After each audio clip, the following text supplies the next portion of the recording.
Aquesta jornada, que avui estrenem, neix amb la vocació d'esdevenir un punt de trobada anyal en la que puguem debatre i analitzar qüestions que s'escapen de la immediatesa de la gestió política. El Martí, tots el coneixíem, era un home de ciències, un historiador de cor. Vull agrair a la seva família, avui present, que ens hagi permès honorar-lo amb aquest acte.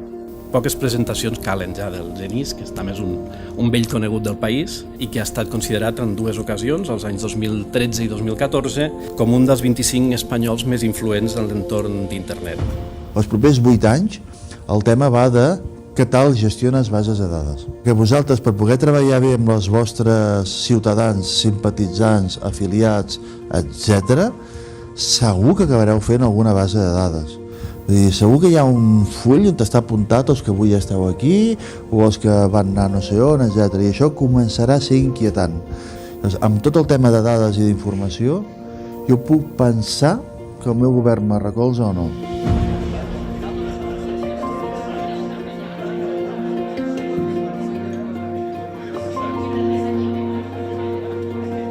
Em fa molta il·lusió, després d'haver dedicat 12 anys de la meva vida a servir aquest país i concretament aquest govern, i vaig poder conèixer en primera persona la irrupció de les xarxes socials a Andorra, sobretot des del punt de vista de la reacció de les administracions públiques. I llavors m'hi ve cap estratègia.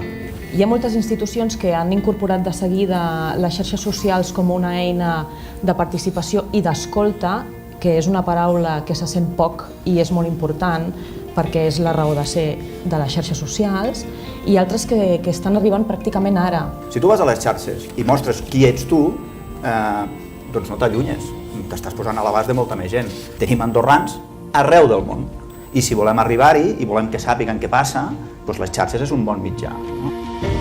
Però hi ha una xarxa que és la xarxa de l'empatia, i aquí a Andorra podem ser diferents.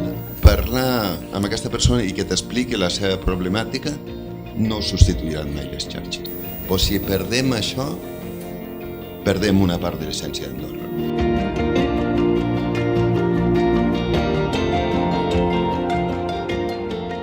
Jo, el polític que més em crec és el que em diu: ei, escolta'm, jo no m'ho vaig mirar prou, m'he equivocat, se'n tornem cap problema. I amb els mitjans, com més transparència, com més independència als mitjans públics, si tu ho fas bé, més al teu favor va. Perquè si la gent arriba a entendre que aquell mitjà és realment independent i parla bé de tu, clar, el balanç que faran de tu serà brutal, serà molt bo. Hi ha molta gent que dona molta més confiança al que comenta algú que té de proximitat, amb un article que ens hagi pogut enviar, si és la mare, si és l'amiga, pel simple fet que llegim el titular i amb el dit és molt fàcil anar passant els titulars, però em dona molta més confiança perquè és una cosa que jo estic a casa tranquil·lament, des del meu mòbil, no he d'anar a comprar cap diari enlloc, sinó que ho tinc a la meva mà. I jo sóc el que decideix quina notícia puc llegir o no. Els mitjans cada cop estan perdent més credibilitat com a mitjans. Abans el que deia el País, malgrat reconèixer un biaix o La Vanguardia, li reconeixies una certa vàlua, avui, bé, després dels escàndols que hi ha hagut d'haver publicat determinades fake news que ells mateixos els hi han colat la moto,